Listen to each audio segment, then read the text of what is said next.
হাজ্জাজ বিন ইউসুফ ইসলামের ইতিহাসে সবচেয়ে রহস্যময় এক চরিত্রের নাম। উমাইয়া খেলাফতের সবচেয়ে প্রভাবশালী এই মন্ত্রীর হাত রঞ্জিত হয়েছিল রাসূল সাল্লাল্লাহু আলাইহি সাল্লামের সাহাবার রক্তে। লাখো নিরপরাধ মানুষকে হত্যা করেছে উমাইয়া বংশের ক্ষমতা টিকিয়ে রাখতে, অথচ সেই একই মানুষ নিজের জীবনের সমস্ত সঞ্চয় ব্যয় করেছে কোরআনের খেদমতে। আজ আমরা এত সহজ করে কোরআন পড়তে পারি, তার সম্পূর্ণ অবদান এই হাজ্জাজ বিন ইউসুফের। কোরআনের অক্ষরের হরকত দেয়া, কোরআনে হাফেজদের রাষ্ট্রীয়ভাবে বিভিন্ন রকমের সুযোগ সুবিধা দেয়া, বিভিন্ন অঞ্চল জয় করে সেখানে ইসলামী শাসন চালু করা সহ নানান ভালো কাজও করেছেন তিনি। এর মধ্যে সবচেয়ে আলোচিত যে কাজ ছিল তা হচ্ছে ভারত উপমহাদেশের অন্যতম শক্তিশালী অঞ্চল সিন্ধু জয় করা। সিন্ধু বিজয়কে এতটা গুরুত্বপূর্ণ ভাবার পিছনে বেশ কিছু কারণ আছে। প্রথমত, সিন্ধুর রাজা দাহির ছিলেন একজন অত্যাচারী ও শক্তিশালী শাসক। এর আগে মুসলমানরা বেশ কয়েকবার তার বিরুদ্ধে অভিযান পরিচালনা করলেও খালি হাতে ফিরে আসে। বেশ কয়েকবার মুসলমানদের হারানোর ফলে তার সাহস অতিমাত্রায় বৃদ্ধি পায় এবং সে মুসলমানদের যে কোনো যাত্রীবাহী কিংবা পণ্যবাহী জাহাজ তার সীমানায় দেখলেই লুটপাট করত এবং যাত্রীদের হত্যা করত। সুতরাং তাকে শায়েস্তা করা মুসলিম শাসকদের জন্য খুবই প্রয়োজন হয়ে উঠেছিল। দ্বিতীয়ত, সিন্ধু বিজয়ের ফলে উপমহাদেশে ইসলামের প্রচারের এবং ইসলামী শাসন জারি করার রাস্তা উন্মুক্ত হয়ে যায়। এ সমস্ত কারণে হাজ্জাজের পাঠানো বাহিনীর সিন্ধু বিজয়কে ঐতিহাসিকগণ হাজ্জাজের অন্যতম সফল কীর্তি হিসেবে উল্লেখ করেন। তবে অত্যাচারী শাসক দাহিরকে পরাজিত করে সিন্ধুতে ইসলামের পতাকা উত্তোলন করার রাস্তাটা মোটেও সহজ ছিল না, কেননা এর আগেও মুসলমানদের বেশ কয়েকটি দল সিন্ধুতে অভিযান করেও কোনো সাফল্য পায়নি। কিন্তু সেবার মাত্র 17 বছরের এক তরুণের নেতৃত্বে মুসলমানরা সিন্ধু জয় করে। সময় নষ্ট না করে চলুন জেনে নেওয়া যাক সিন্ধু বিজয়ের ইতিহাস। সময়ের পাতায় তখন 711 সাল। মুসলিম বিশ্বের ক্ষমতায় ছিলেন উমাইয়া বংশের শাসক ওয়ালিদ বিন আব্দুল মালিক, আর তার সবচেয়ে বিশ্বস্ত এবং শক্তিশালী গভর্নর ছিলেন ইরাকের শাসক এবং প্রতিরক্ষা মন্ত্রী হাজ্জাজ বিন ইউসুফ। ওয়ালিদ তখন মুসলিম বিশ্বের সীমানা বৃদ্ধির লক্ষ্যে বিভিন্ন অঞ্চলে সৈন্যবাহিনী প্রেরণ করেছিলেন, যার দিক নির্দেশনা এবং রণকৌশল নির্ধারণ করে দেওয়ার দায়িত্ব ছিল হাজ্জাজের উপর। হাজ্জাজের দক্ষ নেতৃত্বে মুসলমানরা ইউরোপ, আফ্রিকা সহ বিশ্বের বিভিন্ন অঞ্চলে ইসলামের পতাকা উত্তোলন করেছিল। হাজ্জাজ সে সময় সোভিয়েত ইউনিয়নের সবচেয়ে গুরুত্বপূর্ণ শহর বুখারায় অভিযান চালানোর প্রস্তুতি নিচ্ছিল। ঠিক এমন সময় জুবায়ের নামের এক তরুণ এসে হাজির হয় হাজ্জাজের দরবারে। সাথে নিয়ে আসে এক হৃদয়স্পর্শী চিঠি। চিঠিটি লিখেছিলেন একজন নারী। চিঠির সারমর্ম এমন ছিল যে মুসলমানদের কয়েকটি উপহারবাহী জাহাজ সিংহল রাজ্য, যা বর্তমানে শ্রীলঙ্কা নামে পরিচিত, সেই রাজ্যের রাজার পক্ষ থেকে খলিফা ওয়ালিদের নিকট প্রেরণ করা হয় বন্ধুত্বের নিদর্শন হিসেবে। জাহাজগুলো সিন্ধুর দেবল বন্দরের নিকট যাওয়া মাত্রই রাজা দাহিরের সৈন্যবাহিনী জলদস্যুরূপে জাহাজে আক্রমণ করে এবং সকল মালামাল লুটপাট করে। জাহাজের সমস্ত পুরুষদের হত্যা করে এবং নারীদের ইজ্জত ভ্রষ্ট করে। বেশ কিছু মুসলমান নরনারী কোনো মতে দাহিরের সৈন্যবাহিনীর হাত থেকে পালিয়ে নিজেদের প্রাণ রক্ষা করে। তারা এখন সিন্ধুর গভীর জঙ্গলে মানবেতর জীবনযাপন করছে। হাজ্জাজ যেন তাদের উদ্ধার করে। বস্তুত এর আগেও রাজা দাহিরের সৈন্যবাহিনী মুসলমানদের ব্যাপক ক্ষতিসাধন করেছে এবং অনেক মানুষকে হত্যা করেছে। হাজ্জাজ এর আগেও 2 বার বাহিনী প্রেরণ করলেও 2 বারই তারা পরাজিত হয়ে ফিরে আসে। তাই রাজা দাহিরের প্রতি একটা ক্ষোভ আগে থেকেই ছিল হাজ্জাজের মনে। কিন্তু এবার সেই নারীর মর্মস্পর্শী চিঠি পড়ে হাজ্জাজের মনের ক্ষোভ প্রতিশোধের আগুনে রূপান্তরিত হয়ে ওঠে। হাজ্জাজ তখন বুখারা অভিযানের পরিকল্পনা বাদ দিয়ে আবার সিন্ধু অভিযানের সিদ্ধান্ত নেন। তিনি তার 17 বছর বয়সী ভাতিজা মোহাম্মদ বিন কাসিম এবং জুবায়েরকে দামেস্কে পাঠান খলিফা ওয়ালিদের দরবারে। খলিফা ওয়ালিদ আগাগোড়া সব শুনে এবং সেই চিঠি পড়ে সিন্ধু অভিযানের জন্য অনুমতি দেন।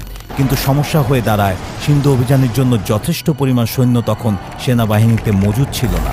বিভিন্ন অঞ্চলে অভিযান পরিচালনার ফলে সৈন্যরা ছড়িয়ে ছিটিয়েছিল। এমতাবস্থায় খলিফা ওয়ালিদ 17 বছরের তরুণ মোহাম্মদ বিন কাসিমকে দায়িত্ব দেন সৈন্য জোগাড় করার। এর পরের গল্প শুধুই মোহাম্মদ বিন কাসিম। মোহাম্মদ বিন কাসিম ছিলেন হাজ্জাজ বিন ইউসুফের ভাতিজা এবং জামাতা। মাত্র 15 বছর বয়সেই তিনি অত্যন্ত সাহসিকতা ও তীক্ষ্ণ বুদ্ধির পরিচয় দিয়ে খলিফা ওয়ালিদের সৈন্যবাহিনীর গুরুত্বপূর্ণ অংশ হয়ে ওঠেন এবং বেশ কিছু অভিযান বেশ সফলতার সাথেই পরিচালনা করেন। হাজ্জাজ যখন বুখারা অভিযানের পরিকল্পনা করছিলেন, তখন খলিফা হাজ্জাজকে সে অভিযানের সেনাপ্রধান মোহাম্মদ বিন কাসিমকে বানানোর জন্য বলেন। কিন্তু মোহাম্মদ বিন কাসিমের ভাগ্যে এর চেয়েও বড় কিছু লেখা ছিল। তাই বুখারার চেয়েও ঝুঁকিপূর্ণ অঞ্চল সিন্ধু অভিযানের দায়িত্ব তার কাঁধেই পড়ে। খলিফার কাছ থেকে নির্দেশনা পাওয়ার পর মুহাম্মদ চলে যান বসরায়। যাওয়ার সময় খলিফা তাকে 5000 সৈন্য দেন। বসরায় পৌঁছেই মোহাম্মদ বিন কাসিম বসরাবাসীর নিকট সিন্ধুর নির্যাতিত সেই নারীর চিঠি তুলে ধরেন। সেই চিঠির গভীরতা এতটাই ছিল যে বসরার সকল পুরুষ যুদ্ধে যাওয়ার জন্য শপথ করে, আর সকল নারীরা তাদের জমানো অর্থ, এমনকি গায়ের গহনা পর্যন্ত খুলে মোহাম্মদ বিন কাসিমের হাতে তুলে দেয় যুদ্ধের ব্যয় বহনের জন্য। সব মিলিয়ে মোহাম্মদ বিন কাসিমের পিছনে 12,000 সৈন্য কাতারবন্দী হয়ে দাঁড়ায়। সকল ব্যবস্থাপনা সম্পূর্ণ হওয়ার পর হাজ্জাজ 20 জনের একটি প্রতিনিধি দল সিন্ধুতে পাঠায়, যারা রাজা দাহিরের নিকট এই প্রস্তাব রাখে যে অনতিবিলম্বে লুটপাট এবং হত্যাযজ্ঞ চালানোর জন্য খলিফার নিকট ক্ষমা প্রার্থনা করতে হবে, লুণ্ঠিত মালামালের ক্ষতিপূরণ দিতে হবে এবং বন্দী সকল মুসলমানদের পূর্ণ সম্মানের সাথে নিজ দেশে ফেরার ব্যবস্থা করে দিতে হবে। কিন্তু অহংকারী দাহির সব শুনে অট্টহাসি হেসে প্রতিনিধি দলের সকলকে হত্যা করে, শুধুমাত্র 2 জনকে জীবিত এবং আহত অবস্থায় ফেরত পাঠায় বসরায়। এসব দেখে মুসলিম বাহিনীর মধ্যে প্রতিশোধের আগুন জ্বলে ওঠে। অতঃপর মোহাম্মদ বিন কাসিম তার চাচা হাজ্জাজ বিন ইউসুফের কাছ থেকে বিদায় নিয়ে 12,000 সেনাবাহিনী নিয়ে সিন্ধুর উদ্দেশ্যে রওনা হন। মোহাম্মদ বিন কাসিমের বাহিনীতে 6,000 ছিল অশ্বারোহী, 3,000 পদাতিক সেনাদল এবং 3,000 ছিল হাতির পিঠে আরোহী। 711 সালে নভেম্বর মাসে সিন্ধুর নিকটবর্তী অঞ্চল মাকরানে পৌঁছাতেই দাহিরের বাহিনীর আক্রমণের শিকার হয় মুসলমান বাহিনী। রাজা দাহিরের সৈন্যবাহিনীতে ছিল 70,000 যোদ্ধা, যাদের 4 ভাগের 1 ভাগ মাকরানে ওত পেতে ছিল মুসলমানদের উপর আক্রমণ করার জন্য। কিন্তু মোহাম্মদ বিন কাসিম তার সাহসিকতা ও রণকৌশল দিয়ে দাহিরের বাহিনীকে পর্যদুস্ত করে সামনে অগ্রসর হয়। মাত্র 12,000 বাহিনী যখন 20,000-এর মতো সৈন্যকে কচুকাটা করে, তখন তাদের মনোবল নিঃসন্দেহে আকাশ পরিমাণ হয়ে ওঠে। মোহাম্মদ বিন কাসিমের বাহিনীর ক্ষেত্রেও তাই হয়েছিল। তারা প্রথমেই সিন্ধুর সবচেয়ে সুরক্ষিত দুর্গ দেবল অবরোধ করে ফেলে। দেবলে তখন দাহির অবস্থান করছিল। কয়েক মাস অবরোধ করে রাখার পর দেবল দুর্গ মুসলমানদের অধিকারে চলে আসে। রাজা দাহির তার সৈন্য সামন্ত নিয়ে পালিয়ে আশ্রয় নেন রাওয়ার দুর্গে। এরপর মোহাম্মদ বিন কাসিম মাত্র 4,000 সৈন্য দেবলে রেখে সামনের দিকে অগ্রসর হতে থাকে। রাজা দাহিরের উপরে স্থানীয় বৌদ্ধদের ব্যাপক ক্ষোভ ছিল, কেননা দাহির শুধুমাত্র মুসলমানদের উপর অত্যাচার করতেন এমন না, নির্বিচারে সকল প্রজার উপরেই তার জুলুমের হাতিয়ার চলমান ছিল। মোহাম্মদ বিন কাসিমের এই অভিযানে তারা স্বস্তির নিঃশ্বাস ফেলেন। জেট, মেট ও বৌদ্ধ সৈন্যরাও যোগ দেয় মোহাম্মদের দলে। আবার অনেক হিন্দু সৈন্য রাজা দাহিরের বিরুদ্ধে বিদ্রোহ করে মোহাম্মদের সৈন্যদের সাথে যোগদান করে। কাজেই মোহাম্মদ বিন কাসিম মাত্র 12,000 সৈন্য নিয়ে যাত্রা শুরু করলেও ক্রমান্বয়ে সেই সৈন্য সংখ্যা বাড়তে থাকে।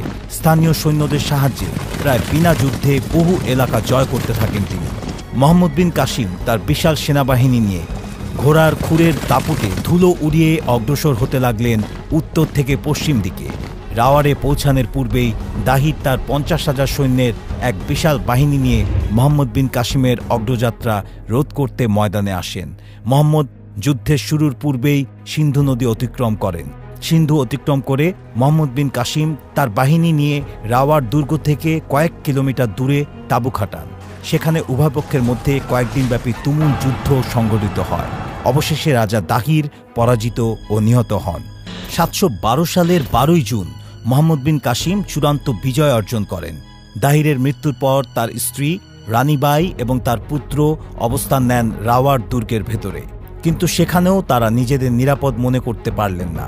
অবশেষে দুর্গের পতন হলে রানী তার পুত্র ও সেবিকাদের নিয়ে আগুনে ঝাঁপ দিয়ে আত্মহত্যা করেন। রাওয়ার দুর্গ জয়ের মাধ্যমে সমগ্র সিন্ধু মোহাম্মদ বিন কাসিমের আয়ত্তে চলে আসে। কয়েক মাস ব্যাপী চলা এই অভিযানে দেবল ও রাওয়ার দুর্গ জয়ের মাঝখানে মোহাম্মদ আরও কয়েকটি শহর জয় করেন, যেমন ব্রাহ্মণ্যবাদ, বধূ, নিরুন, মুলতান ইত্যাদি। মোহাম্মদ বিন কাসিমের নেতৃত্বে সিন্ধু বিজয় ছিল ভারতীয় উপমহাদেশে তথা পৃথিবীর ইতিহাসে এক অভূতপূর্ব ঘটনা। কেননা এত কম বয়সী কোনো সেনাপতি অচেনা এক ঝুঁকিপূর্ণ অঞ্চল, যেখানে তার আগেও বেশ কয়েকটি দল পরাজিত হয়েছিল, এমন এক অঞ্চলে অভিযান পরিচালনা করে জয় ছিনিয়ে নেয়ার ঘটনা নিঃসন্দেহে পৃথিবীর বুকে বিরল। সিন্ধু বিজয়ের পরই অসংখ্য মুসলিম শাসক ভারত অভিযানের সুযোগ পেয়েছে। সিন্ধু বিজয় ভারতীয় উপমহাদেশে ইসলাম প্রচারের জন্য মুসলমানদের পথ খুলে দেয়। এজন্য সিন্ধুকে বলা হতো উপমহাদেশের বাবুল ইসলাম বা ইসলামের প্রবেশ পথ।